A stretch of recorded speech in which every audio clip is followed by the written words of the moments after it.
파킨슨병의 뇌수술을 한다 그러면은 아마 여기 계신 분들은 어느 정도 익숙하시겠지만 일반인들은 아직도 그 파킨슨병을 수술을 하는가 하는 깜짝 놀라는 분들이 많습니다. 그래서 오늘은 이 파킨슨병 환자분들을 위해서 하고 있는 뇌신부 자극술에 대해서 간단하게 좀 그 원리하고 그 하는 방법, 실제 우리 병원에서 하고 있는 방법, 그리고 끝으로 이 수술로 계속 이제 가겠지만 또 우리 외과에서 또 다른 방법을 열심히 개발하고 있는 것을 잠깐 또 말씀을 드리려고 합니다. 이 사진을 보면 우리 손연재 선수 아주 그 화려한 체조를 기술을 보이고 있고, 가장 중요한 거 우리 몸의 그 밸런스, 균형을 맞추는 건데요. 우리가 이렇게 사람이 이런 그 아주 완벽한 균형을 맞출 수 있는 거, 또 이렇게 아주 그 정교한 동작을 할 수 있는 거는 우리 그 몸에는 두 가지 운동 회로가 있기 때문입니다. 하나는 추체로라는 우리가 이제 팔다리를 움직이고 싶으면은 우리 생각대로 움직일 수 있게 하는 추체로라는 운동 회로가 있고요. 또 이런 그 운동을 아주 섬세하게 정교하게 할 수 있는 이유는 그 옆에 추체외로라는 또 하나의 그 신경회로가 있기 때문에 그렇습니다. 그런데 파킨슨병이나 손 떨리는 이런 그 운동 이상 질환은 추체외로에 문제가 생겼기 때문에 발생하는 병입니다. 일반적으로 우리가 뇌를 이렇게 밖에서 보면은 뭐 많이 익숙한 그 그림이죠. 뇌가 앞뒤로 전두엽, 후두엽, 척두엽 뭐 이렇게 있는데, 추체외로는 여기에 있는 게 아니고 이 뇌 안쪽에 있습니다. 뇌 안 단면을 이렇게 보면은 추체외로에 관계되는 구조물, 기저핵들이 이제 좀 보이는데요. 이 기저핵만 이렇게 보면은 이 단면 사진에 이렇게 보이고, 이렇게 입체적으로 보면은 이 마치 올챙이가 가다가 뒤를 싹 돌아보는 이런 모양의 기저핵, 주로 추체외로를 이루는 구조물이 보입니다. 여기에 문제가 생기고, 여기에서도 아주 그 일정한 부분에 전극을 심어서 자극하는 수술이 신부뇌 자극술이라고 우리가 부르고, 영어로는 DBS, Deep Brain Stimulation이라고 부르고 있습니다. 2000년대에 들어와서 본격적으로 이 수술을 시행하기 시작했는데요. 그때만 해도 1년에 뭐 한 서너 분 정도 수술을 받고 있지만, 현재는 거의 매주 한두 분씩 수술을 하고 있는, 파킨슨 병도 아주 많이 늘어나기도 했지만 이 수술도 상당히 보편화되고 안전하게 시행하는 수술로 많이 발전을 했습니다.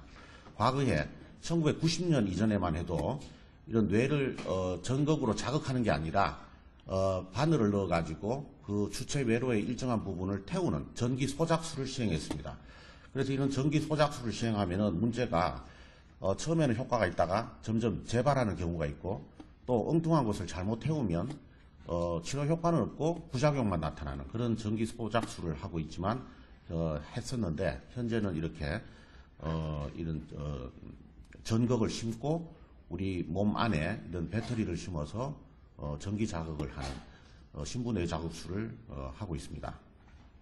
그동안 이제 자극하는 방법도 조금씩 발달해 왔었는데요. 과거에는 몇 년 전만 해도 전극의 일정한 부분을 아주 일정하게 한 곳만 자극을 했기 때문에 효과가 다소 떨어지거나 혹은 팔다리가 저리거나 다른 그 현상, 부작용이 좀 나타나는 그런 현상이 있었는데요. 요즘에는 한 개의 전극에 서로 다른 자극을 할 수도 있고 서로 다른 곳에서 다른 강도로 자극을 할 수 있기 때문에 우리가 이렇게 자극을 하고 싶은 이런 그 뇌 속의 구조물에 한 군데도 자극을 하고, 또 바로 위에 또 약하게 또 자극을 해서 입체적으로 우리가 자극을 하고 싶은 곳을 상당히 완벽하게 3차원적 입체적으로 자극을 하기 때문에 그 치료 효과가 더 좋아지고 있다, 이렇게 말씀을 드릴 수가 있습니다.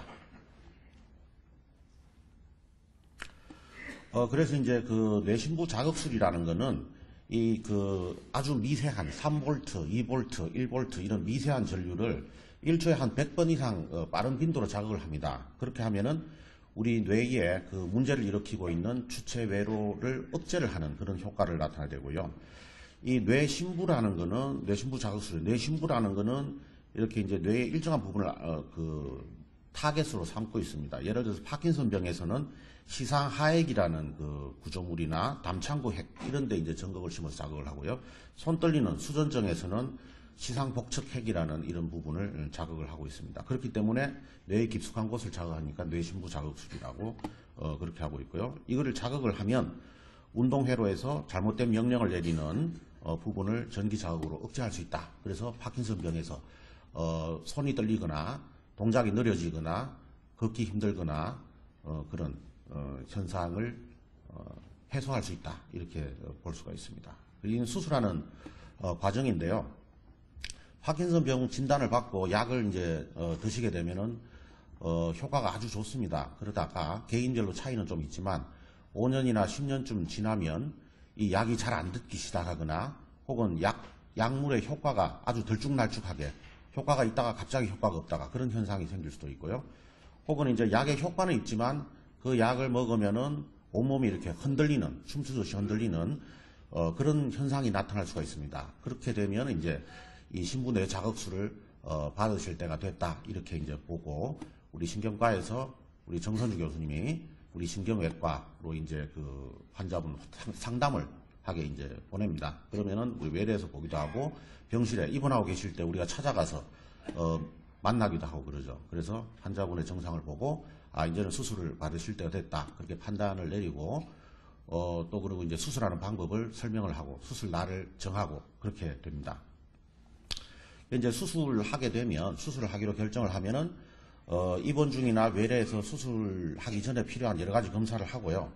수술하기 바로 전날 신경외과로 입원하시게 됩니다. 그래서 입원하시고 그 다음날 아침 6시 반에 이렇게 모여가지고 환자분 머리를 깎고 이게 머리에 고정하는 그 틀을 쓰게 됩니다. 이 틀을 쓰게 되고 상당히 좀 빠르죠. 아침 6시 반에 시작하니까. 그거는 이유가 있습니다. 6시 반에 모여서 이제 이 틀을 쓰고 MRI실로 내려가서 MRI를 찍게 되죠. 이 틀을 쓰고 MRI를 찍으면 우리 뇌에 1mm 간격으로 전극을 심을 수 있는 위치를 계산을 해서 정할 수가 있게 됩니다. 반드시 수술 끝날 때까지 아침에 썼던 틀을 쓰고 수술을 받으시게 되는 거죠. MRI를 찍고 나면 이렇게 이제 그 컴퓨터에 MRI 화면이 뜨고 여기에 이제 그 전극을 심을 시상하액이나 담창구 핵의 위치를 이제 정하게 됩니다. 거기다 이제 전극을 넣게 되는데요. 이 전극을 심을 때 3가지 단계를 거치게 됩니다. MRI를 찍어서 여기에 전극을 심으면 되겠다라는 것을 1차로 확인을 하고요. 두 번째, 이제 계산이 다 끝나면 환자분은 이렇게 9시 반부터 누워서 수술을 받으시게 되는데요.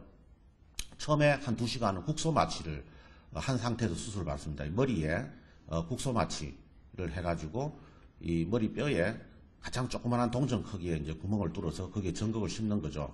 이렇게 이게 이제 전극을 심는 장면인데 이때 환자분들은 이제 다 정신을 차리고 있는 부분 마취만 되어 있는 상태입니다.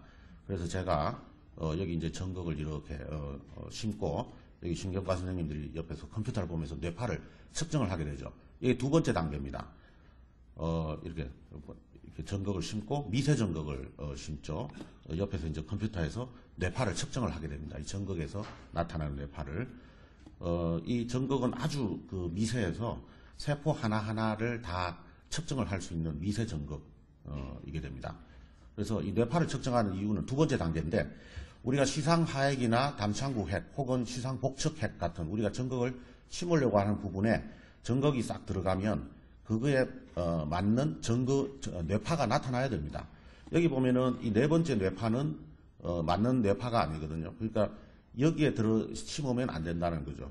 정확한 이 빨간색 이 뇌파가 나타난 곳에 전극을 심으면 되겠다라는 걸 알게 됩니다. 그래서 2단계로 전극을 심을 위치를 확인을 하고요. 그 다음에 이제 세 번째 단계입니다. 이 전극을 그 자리에서 전기 자극을 해보면 파킨슨병 같은 경우에는 바로 치료 효과를 나타나게 됩니다. 환자분이 깨어있기 때문에 우리하고 얘기를 하면서 수술을 받으시는데 손을 빨리빨리 움직여 보라고 그러기도 하고 말을 해보시게 하기도 하고 손이 떨리는지 안 떨리는지, 그래서 전기 자극을 해서 그게 정확한 위치에 전극이 들어가 있으면 치료 효과가 금방 나타나죠. 파킨슨병이 좋아집니다. 그까지 확인하면 그게 세 번째 단계인데, 그리고 또 자극을 했을 때 우리가 원하지 않는 나쁜 부작용이 안 나타난다까지 확인을 하죠. 그 세 번째 단계까지 다 확인을 하면 거기에 이런 영구 전극을 심게 됩니다. 두께가 한 1.2mm 정도 되는 영구 전극을 거기에 심고 가장 중요한 수술이 끝나게 되는 거죠. 그 다음에 이제 한 2시간 정도 걸리고 그래서 전극을 심고 나면 1시간 정도 전신 마취를 하게 됩니다. 그 자리에서 전신 마취를 해서 이 배터리를 심고 뇌의 전극과 배터리 사이의 피부 밑으로 이 케이블 전선으로 이렇게 연결을 하게 됩니다. 그러면은 아침 6시 반에 간호사실에 모여서 머리에 털을 쓴 그 수술이 한 2시쯤 되면은 다 끝나게 되는 거죠. 그래서 이렇게 엑스레이를 찍어보면은 뇌에 전극이 들어가 있고 피부 밑으로 전선이 내려와서 가슴 근육 안에 이렇게 배터리가 들어가 있습니다. 파킨슨 환자분들은 양쪽을 다 수술을 받아야지 효과가 제대로 나타나게 되는 거죠. 그 다음에 이제 퇴원을 하셨다가 한 2주쯤 후에 실밥법으로 오실 때 이제 신경과에서 그 환자분한테 가장 맞는 전기 자극 방법을 정하게 되는 거죠. 파킨슨 병은 최초에 정한 이 전기 자극 방법대로 치료가 될 수도 있지만 한 몇 번 정도 이 전기 자극 방법을 강도나 빈도를 조금 바꿔줘야지 그 환자분한테 가장 맞는 이제 전기 자극을 찾게 된다 이렇게 볼 수가 있습니다. 이 수술은 치료 효과를 이제 나타내는 것도 중요하지만 가장 중요한 거는 안전하게 하는 게 가장 중요합니다. 파킨슨 병이 이제 좋아지는 것도 중요하지만 이 수술 받았다가 오히려 더 마비가 심해진다든가 하게 되면은 안 되니까 우리 서울 아산병원 신경외과에서는 2004년부터 본격적으로 수술을 시작해서 지금 한 13년 정도 됐는데요. 그동안 가장 안전하게 이 뇌신부 자극술을 할 수 있는 방법을 개발하기 위해서 굉장히 발전을 시켜갖고 노력을 해왔습니다. 그래서 한 3가지 정도가 이제 안전하게 하기 위해서 하고 있는데요. 하나는 한꺼번에 양쪽을 다 하질 않고 한쪽씩 나눠서 특수한 경우가 아니면 일반적으로 입원해서 한쪽을 먼저 하고 그 다음 퇴원해서 경과 좋으면은 2-3개월 후에 다시 나머지 쪽을 수술을 받는다. 왜 그러냐 하면은 한꺼번에 양쪽을 다 하게 되면은 그 국소 마취에서 한 2시간 정도 해야 되는 그 시간이 더 길어집니다. 되게 이제 수술을 해보면은 이제 점심 때쯤 되면은 굉장히 참기 힘들어 하시고 그러면 반대쪽 수술을 할 때 정밀도가 떨어지게 되는 거죠. 위험하기도 하고. 그래서 불편하긴 하지만 2번에 나눠서 수술을 하게 되고요.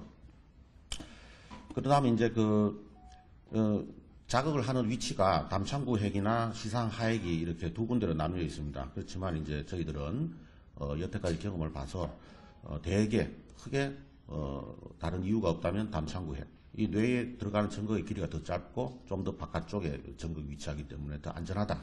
이렇게 보고 있습니다. 그 다음에 이제 수술 중에 혈압을 올리지 않기 위해서 정밀하게 약제를 조절해가면서 쓰고 있고요. 또 이제 약간 안정이 되는 그런 효과를 가지는 약제도 같이 쓰고 있어서 적절한 약물 조절에 의한 수술을 한다. 그래서 이 3가지의 노하우 때문에 상당히 안전하게, 그리고 이제 안전하게 하기 위해서는 이렇게 많은 여러 가지 기술이 필요합니다. 이런 걸 이제 적용을 하고 있다 이렇게 말씀을 드릴 수가 있고요. 이까지가 이제 현재 저희 서울 아산병원에서 하고 있는 신부뇌 자극술 방법을 설명을 드렸습니다. 그렇지만은 이제 이런 수술이 아까 정선주 교수님 말씀하신 것처럼 사실 발달은 약물에서 가장 많은 발달을 하고 있습니다. 하고 있는데 이 수술도 더 정밀해지고 효과가 높아지고 안전해져야 되기 때문에 여러 가지 이제 발전이 되고 있는데요. 우선 이제 뇌신부 자극술을 할 때 그 장비가 많이 발달을 하고 있습니다. 현재도 하고 있고 가까운 미래에서 일어나고 있는 일이고요. 다소 먼 미래에 발전할 수 있는 방법은 조직이나 줄기세포를 뇌에 이제 심는 것, 또 유전자 주입을 해서 파킨슨병을 안 생기게 혹은 좋아지게 하는 그런 치료를 하고 있고, 지금은 전기 자극을 하고 있지만 언젠가는 좀 더 장점을 지니고 있는 빛자극, 광자극을 로 대처하려는 그런 연구를 아직 실험 단계지만 하고 있습니다. 그래서 이 신부 뇌자극술 장비가 지금 발달이 되고 있는데 이 배터리를 우리 가슴 근육 안에 심는데 이 배터리에 염증, 세균 감염이 생기지 않기 위해서 이 항생제로 코팅된 이런 거물망을 씌우는 이런 개발이 되고 있고요. 또 현재는 밖에서 전기 자극하는 강도나 세기를 몇 번에 걸쳐서 조절을 하지만 앞으로는 이 안에 몸 안에 심어놓은 배터리가 스스로 환자한테 가장 알맞게 변화하면서 자극을 하는 그런 자율조절 자극 시스템이 곧 개발이 되고요. 세 번째는 배터리를 가슴 근육에 심는데 그러기 위해서는 뇌에 심은 전극과 가슴의 배터리와 연결하는 전선이 필요하고 한데, 이 배터리 자체가 점점 소형화되고 강력해지면서 이 선이 필요 없고 이 머리 뼈 속에 바로 이제 인접해서 심는 그런 배터리가 곧 개발될 것이라고 합니다. 그래서 중요한 거는 이런 장비가 발달됐을 때 현재 우리가 수술을 받았는데 이 장비 발달하면 어떻게 되나요? 괜히 받았다 이런 게 아니고, 수술을 받으면 배터리 이제 수년에 한 번씩 교체를 하게 되는데, 그때 이 새로 개발된 더 좋아진 장비를 교체할 수가 있다 이거죠. 뇌 안의 전극은 그대로 놔두고 밖에 교체해야 될 장비를 더 발달된 장비로 바꿀 수가 있다. 안심을 하셔도 될 것 같습니다. 그 다음 이제 전기 자극은 전기 자극보다 빛 자극, 광 자극이 더 이제 유리한 점이 있습니다. 빛의 신경세포에 자극을 하는 그런 유전자가 자연계에 있는데, 이런 유전자를 우리 뇌 속에 심어서 이 레이저라는 광을 자극을 하면은 현재 신부뇌 자극술, 전기 자극보다 좀 더 발달된 그리고 더 안전하고 효율적인 선택적 작용을 하는 뇌 자극술이 될 것이다 해서 저희들이 상당히 연구를 하고 있습니다. 그래서 결론적으로 요약해서 말씀드리면, 이 파킨슨 병에서 약물 치료를 수년간 받게 되면은 약제에 반응하지 않는 그런 여러 가지 운동 기능 이상이 나타나기도 하고, 또 약제를 복용한 다음에 나타나는 몸이 흔들리는 이상 운동이 생기는데, 이럴 때가 되면 신부뇌 자극술을 받을 때가 됐다 이렇게 보고 있고요. 이런 그 신부뇌 자극술 DBS 치료가 효과적이다. 그리고 여태까지 우리가 십수년간에 걸친 경험에 비교적 안전하다, 매우 안전하다라고 말씀을 드릴 수가 있겠습니다. 그리고 현재의 기술로 뇌 신부 자극술을 시술받은 환자분도 미래 발전된 새로운 장비, 새로운 방법의 치료에 방해를 받는 것은 아니다. 그래서 현재 신부뇌 자극술을 받을 단계가 됐으면 그 수술을 받는 게 훨씬 좋겠다 이렇게 말씀을 드리겠습니다. 네, 경청해 주셔서 감사합니다.